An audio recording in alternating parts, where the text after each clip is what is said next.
Hello everyone. Today we will going to discuss about the neural functions of retina. So specific learning objectives for today's lecture are to know about neural circuitry of retina, to know about functions of horizontal cells, to know about lateral inhibition in visual processing, to know about functions of bipolar cells, to know about functions of amacrine cells, and to know about functions of ganglion cells. So now you all are aware that when the light rays they focus on the retina, they first going to stimulate the photoreceptor. It means rods and cones. The photoreceptor generate the receptor potential at the end of visual cycle, and this receptor potential then transmitted to the next cell, that is the bipolar cells, then into the ganglionic cells. In between there are horizontal and amacrine cells, and the axons of ganglionic cells they forms the optic nerve, and the signal is transmitted from the optic nerve to the visual cortex. Okay, so this is the usual circuits of retina, neural circuits of retina. So this we had discussed in the layers of retina. Today we will revise that thing. So here in this figure we have actually a two type of circuit. This left side circuit is actually present in the periphery of the retina, and this circuit is present in the fovea. So we discuss this one by one. First concentrate here the circuit in the fovea. In the fovea rods are absent. Okay, so only cones are there.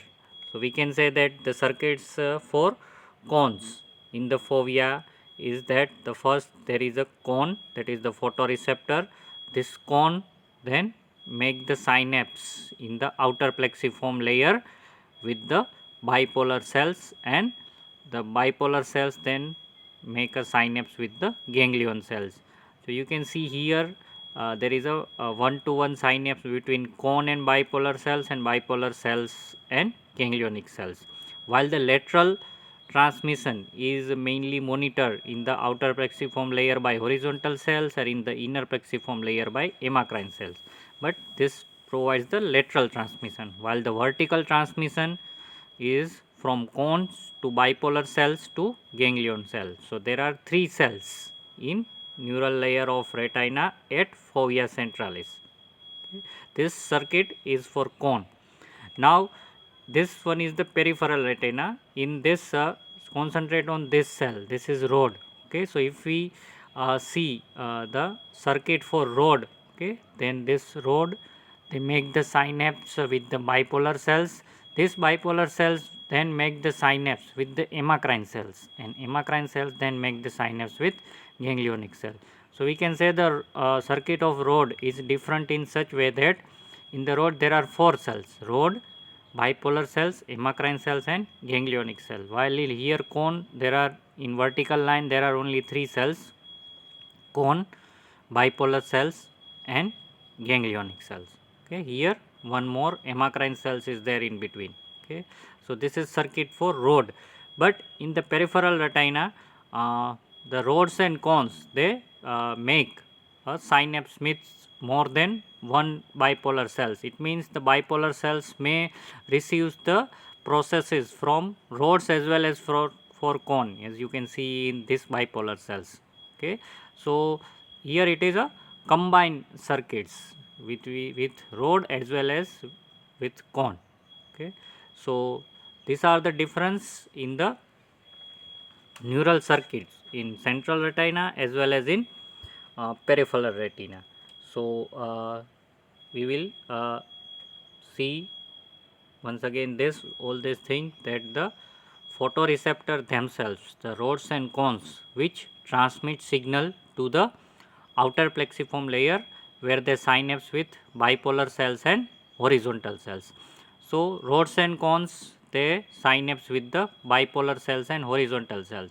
So is this one you can see here that these are the rods, this one is the cone, they make the synapse not only with the bipolar cells but also with the horizontal cells. This one is the horizontal cells. You can observe its processes. It make the synapse with the rods here as well as with the cones here.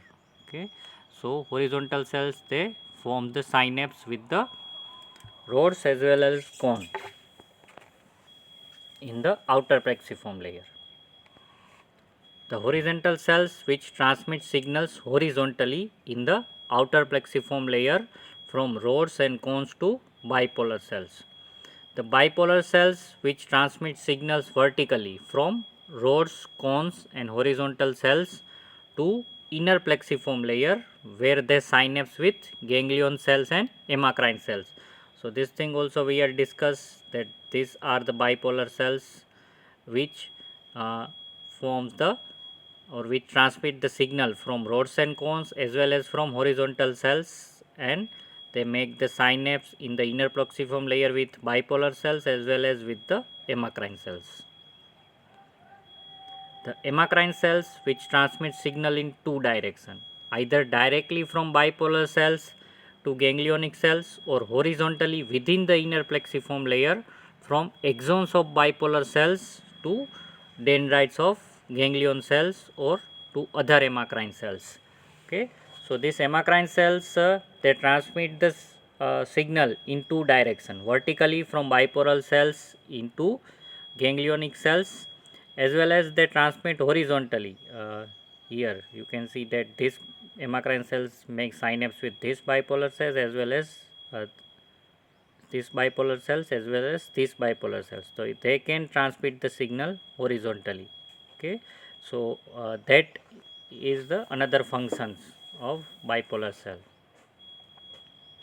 of amacrine cells. Now, the ganglionic cells which transmit output signal from retina through the optic nerve into the brain.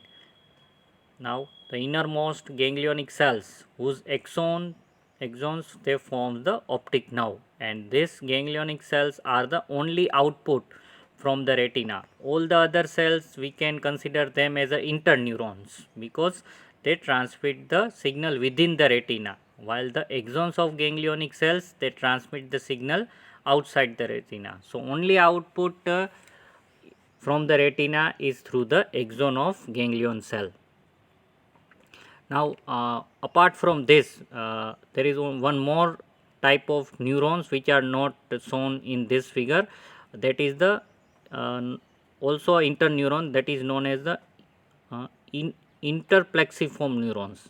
Interplexiform neurons, it means it provides the connection between two plexiform layer. We have a two plexiform layer, this is the inner plexiform layer, here is the outer plexiform layer. So, in between these two there is one more type of neuron which are not shown in this figure, that is known as the interplexiform neuron, but this neuron they transmit the signal retrogradely. Retrogradely means from inner plexiform to outer plexiform, and they are mainly inhibitory type of signals, and they helps to provide the lateral inhibition by which the contrast can be make more accurate. Okay. So, that is the importance of interplexiform neurons.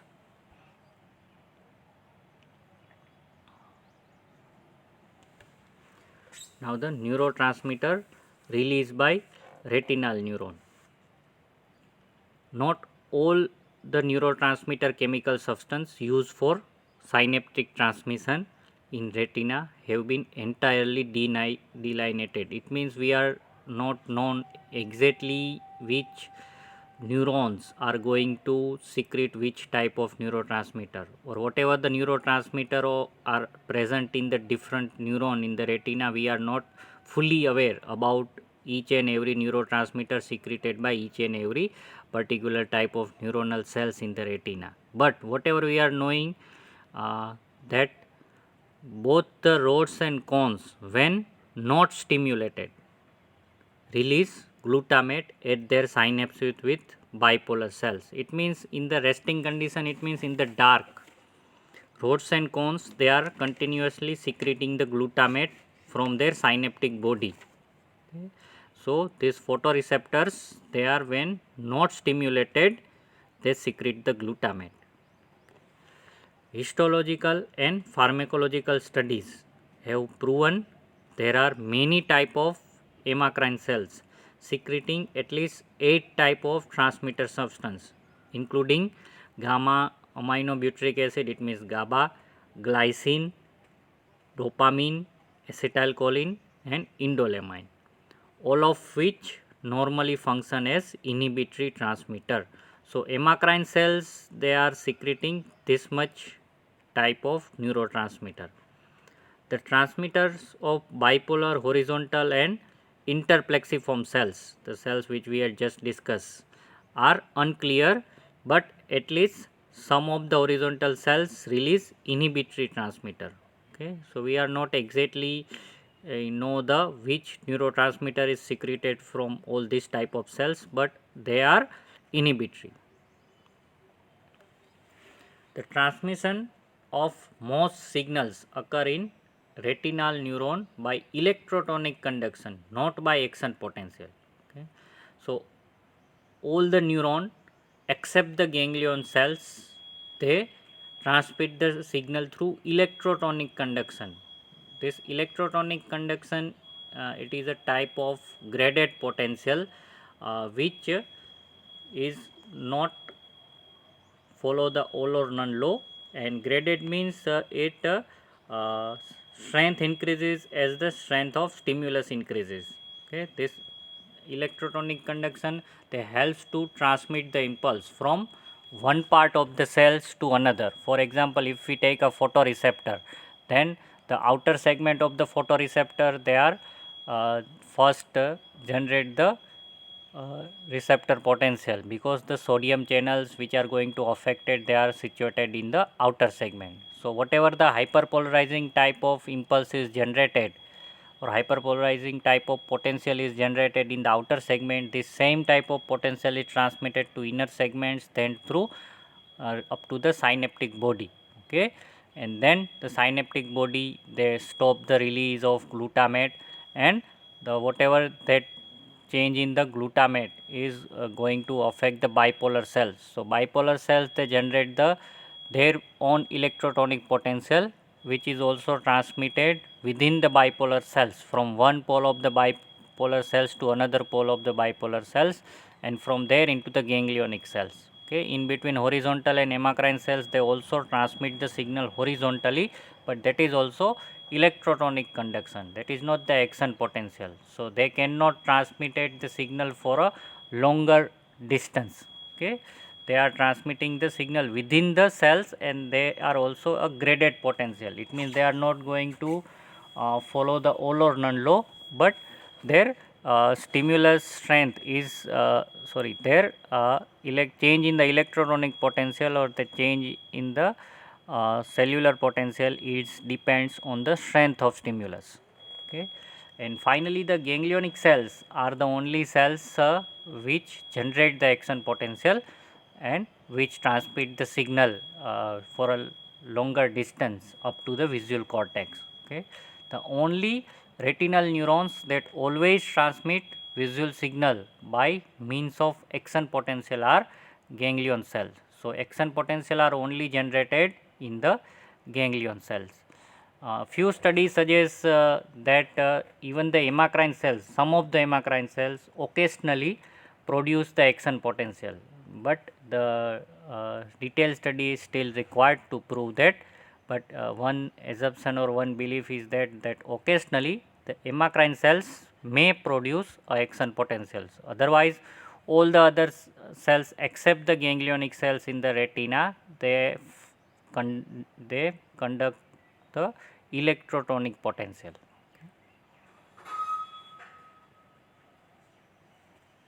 Now the lateral inhibition to enhance visual contrast, the functions of horizontal cells. So as you can see here in this figure, that there is a one beam of light, they are focusing on the retina. Okay, now this whole area is known as the receptive field. Okay, in this receptive field, in the center there is an excited area, and in the periphery there will be a inhibited area. So when the retinal neurons which are situated here in the center, which provide the excited signals, and in the periphery it is inhibited. So this inhibition is actually occur through the horizontal cells, okay, and these horizontal cells, they provide the lateral inhibition. It means the photoreceptor which is stimulated here, it transmits the inhibitory signal through horizontal cell to uh, the other bipolar cells which are situated nearby, and in that way it helps to forms the contrast, and whatever the object we are able to see in our visual field is as a result of contrast, okay, because if this contrast is not there, we are not able to see the image clearly, okay. So this is about the lateral inhibition. Now the functions of bipolar cells. So the photoreceptor reduce their neurotransmitter glutamate output in response to light. So in the absence of light, the photoreceptor, they are normally secreting the glutamate, but when the light rays, they strike with the photoreceptor, this glutamate secretion decreases, okay. There are two type of bipolar cells, those that are depolarized, it means excited by the glutamate, and those that are hyperpolarized, it means inhibited by glutamate. The bipolar cells that are inhibited by glutamate are disinhibited, it means excited when the glutamate output from the photoreceptor decreases, okay. So now you all aware that the potential which is generated in the photoreceptor, they are hyperpolarizing type. When the light rays, they excite the photoreceptor, the receptor potential of photoreceptor is that of hyperpolarizing type, and because of this, when the light rays excite the photoreceptor, it decreases the glutamate secretion, okay.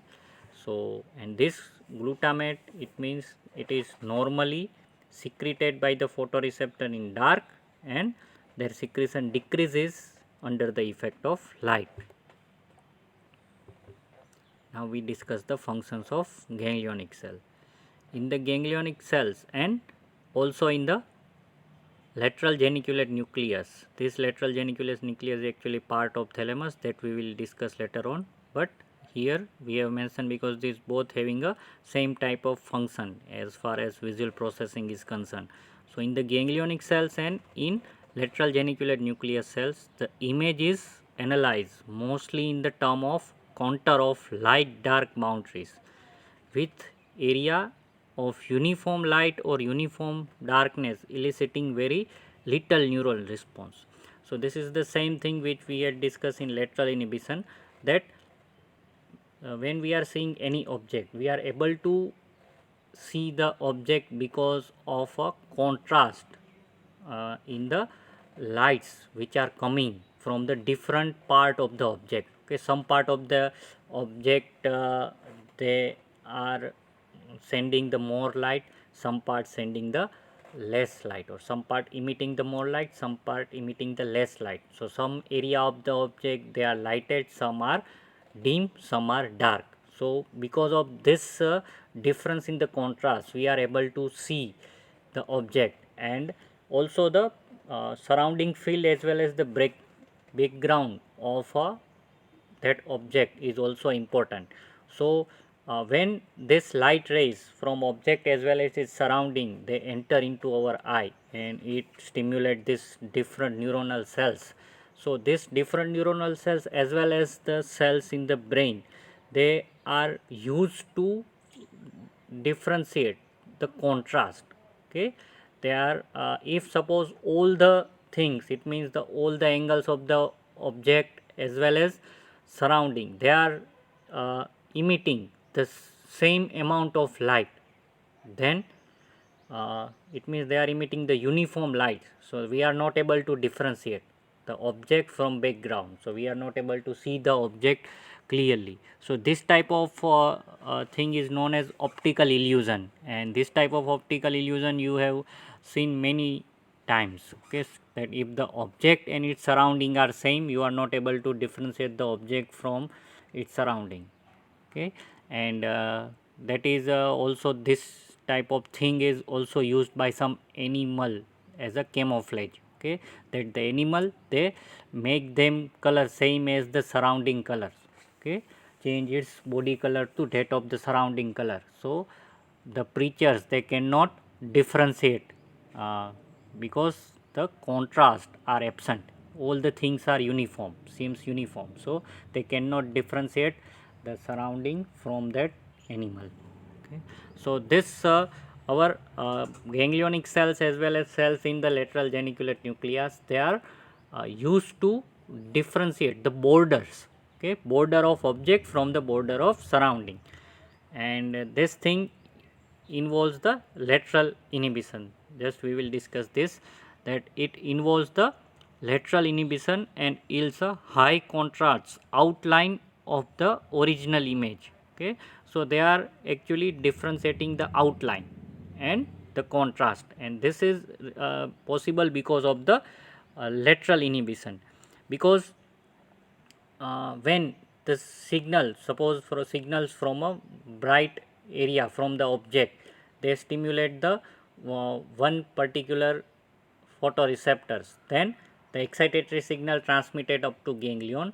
At the same times the surrounding visual field where the light rays is not that much strong or dim light rays is there, so that signal they transmit the inhibitory signals. Okay, so that excitatory signals they become more prominent, and because of the lateral inhibition the inhibitory signals they shut off. Okay, so that's why this contrast is formed, and because of this we are able to differentiate the image. The attenuation of the image contrast is made possible by central surround organization of the receptive field of the ganglionic cell. What is this central surround organization? We will just discuss in the next slide. But before that, this is how the importance of lateral inhibition to yield high contrast outline. That suppose this one is the actual picture, okay, but when this picture is reach into the retina as well as the brain, our brain is actually seeing this image as this as a scratch. Okay, where the only differentiating point is because of different lines. Okay, you can see here that instead of the whole shadow, our brain is interpret only the contrast line which differentiate the two images. Okay, so this is how our brain sees this picture.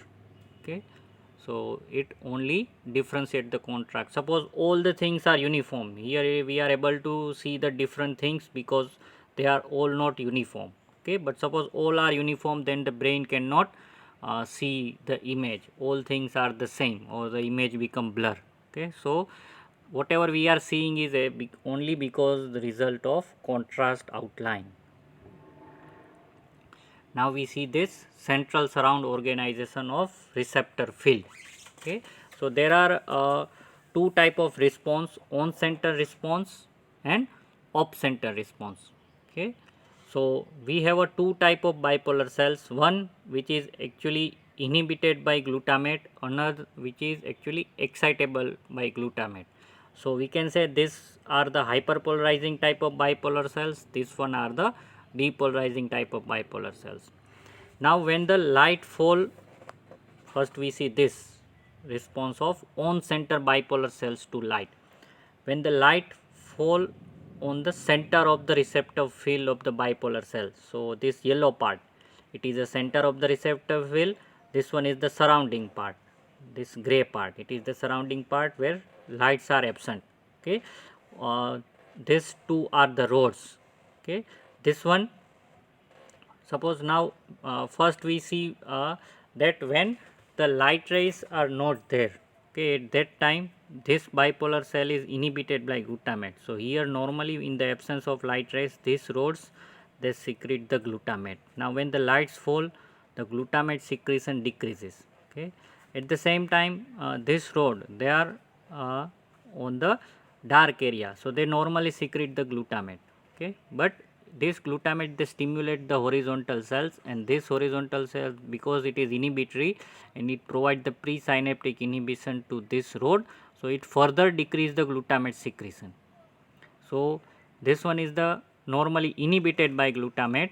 Now this inhibition is lost, it is disinhibited, so it become stimulated and it release the uh, excitatory neurotransmitter and it stimulate the ganglionic cell. So because of this, the impulse rate transmitter in the ganglionic cell increases. Okay, so ganglionic cell is stimulated here.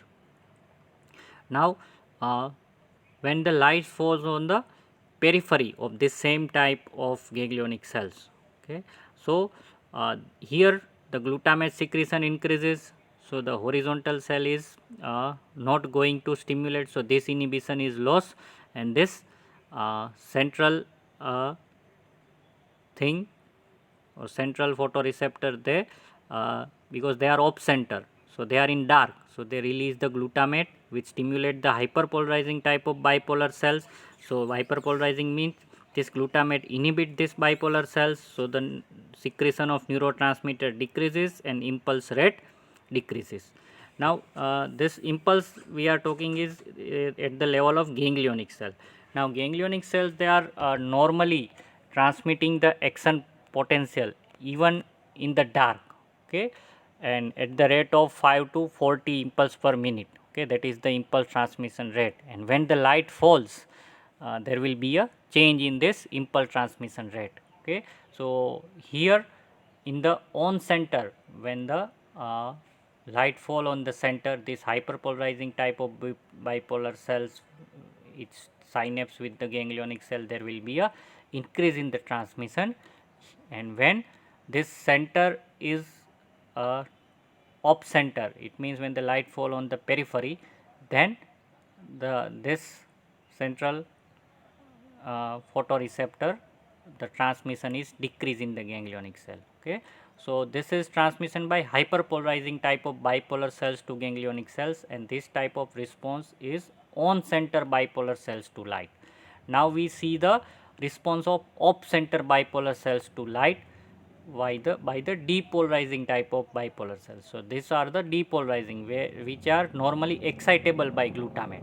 Okay, so when the light fall on the center of the receptor field, this once again when the light fall, the neurotransmitter released by rods, they are decreases, and here this are in the dark, so they release the glutamate, and this glutamate stimulate the horizontal cells again inhibit this, so ultimately the neurotransmitter release from this synapse decreases, and that's why this excitation of this cell is decreases. Okay, and when the excitation decreases, it release the less transmission, and that's why the ganglionic cell, they are inhibited. The impulse transmission normally whatever present is decreases. You can see the rate of action potential, it is decrease here. The opposite occur when the light fall on the periphery of receptor field of this depolarizing type of bipolar cells, that here now that these rods are excited, so its glutamate is decreases, so horizontal cells is not going to stimulate, and this inhibition is lost. So now this rods normally in the dark, they release the glutamate, this glutamate they excite this depolarizing type of bipolar cells, they release the more neurotransmitter, so ganglionic cell is excited, and this photoreceptor, they stimulate the ganglionic cells, and now impulse increases. So these two type of response, one is response of on center bipolar cells to light, response of off center bipolar cells to light. So here the on center ganglionic cells, they increase the transmitter, here the on center ganglionic cells, they decrease the transmission. Okay, so this type of central surround organization, they are present in the retina. Now the type of ganglionic cells. Earlier the ganglionic cells, they are studied in the cat, and they are classified into three type, W, X and Y. But nowadays the study in the human, they found that there are more than 20 types of bipolar cells, and but the most prominent out of them and most studied is two type, that is the P cells and M cells. P for parvocellular, M for magnocellular. So we will discuss this two type of ganglionic cells because they are more studied and we know their function properly. Okay. So the P cells, also known as the beta cells, or in the central retina as Metzger's ganglionic cells, project to the parvocellular small cell layer of lateral geniculate nucleus of the thalamus. Now in the lateral geniculate nucleus there are also two type of neurons, parvocellular and magnocellular. So this same name are also present in the lateral geniculate nucleus. These are the ganglionic cells, and this another parvo and magnocellular neurons, they are also present in lateral geniculate nucleus. So the parvocellular, they project to the parvocellular layer of lateral geniculate nucleus. Same way the magnocellular cells or M cells, they are also called alpha or parasol cells, they project to the magnocellular or large cell layer of lateral geniculate nucleus, which in turn relay information from the optic tract to the visual cortex. Okay. So same way the M cells, they are transmitted signal to the magnocellular layer of lateral geniculate nucleus, and from lateral geniculate nucleus the information is transmitted to visual cortex, that we will discuss in detail in next lecture. Okay, visual pathway. Now difference between P and M cells are as follow. The receptor field for P cells are much smaller than they are for M cells. Okay. The P cells axon, they conduct impulses much more slowly than do M cells, because the P cells are smaller, so their impulse conduction rate is also slow, while the M cells, they are large neuron, so they can transmit the impulse rapidly. The response of P cells to stimuli, especially color stimuli, can be sustained, whereas the response of M cells are much more transient. So P cell stimuli, they remain sustained, they transmit the color stimuli, while the stimuli transmit by M cells, they are only transient, they remain for a shorter duration of time. Okay. The P cells are generally sensitive to color of the stimulus, whereas the M cells are not sensitive to color stimuli. So in short, we can say that the P cells, they transmit the color stimuli, the M cell transmit the black and white stimuli.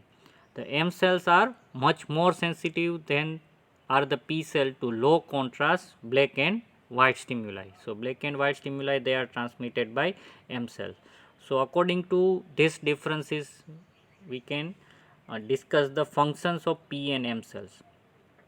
The P cells or parvocellular cells are highly sensitive to visual signal that relate to the fine details and to different color, but are relatively insensitive to low contrast signal. Okay.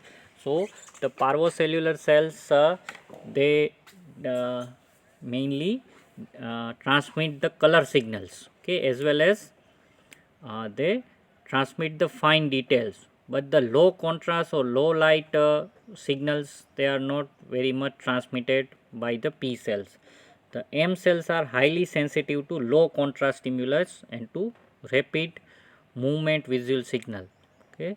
So the motion signal as well as low contrast stimuli, they are transmitted by M cells. A third type of photosensitive retinal ganglionic cell has been described that contain its own photopigment, that is known as melanopsin. Okay. So there are also third type of retinal ganglionic cells, that is known as melanopsin. These cells appear to send signal mainly to non-visual area of the brain. Okay. Whatever we will discuss in the next lecture in the visual pathway, they all transmit the visual signal. So they are the visual area, but this melanopsin type of ganglionic cells, they transmit the signal to non-visual area. particularly the suprachiasmatic nucleus of hypothalamus, the master circadian pacemaker. This suprachiasmatic nucleus, they are known as the master circadian pacemaker. The circadian, and that helps to control the circadian rhythm. The circadian rhythm in our body is the changes in the different bodily function according to the day and night. Okay, so or according to the change in the input of light in our surroundings.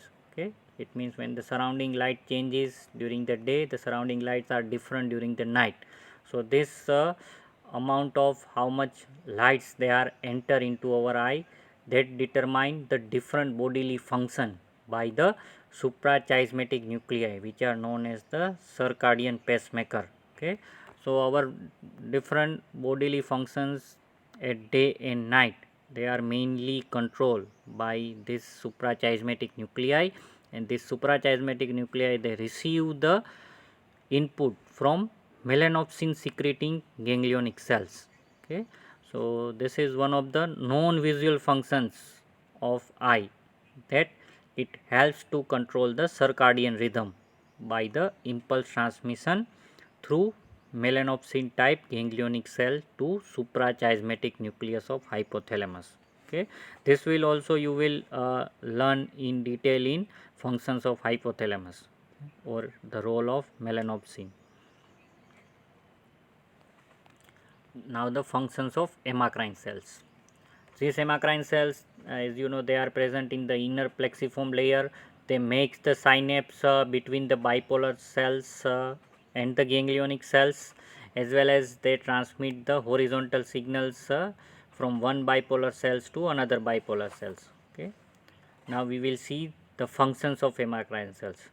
One of the amacrine cells is part of direct pathway for rod vision, that is from rod to bipolar cells to amacrine cells to ganglionic cells.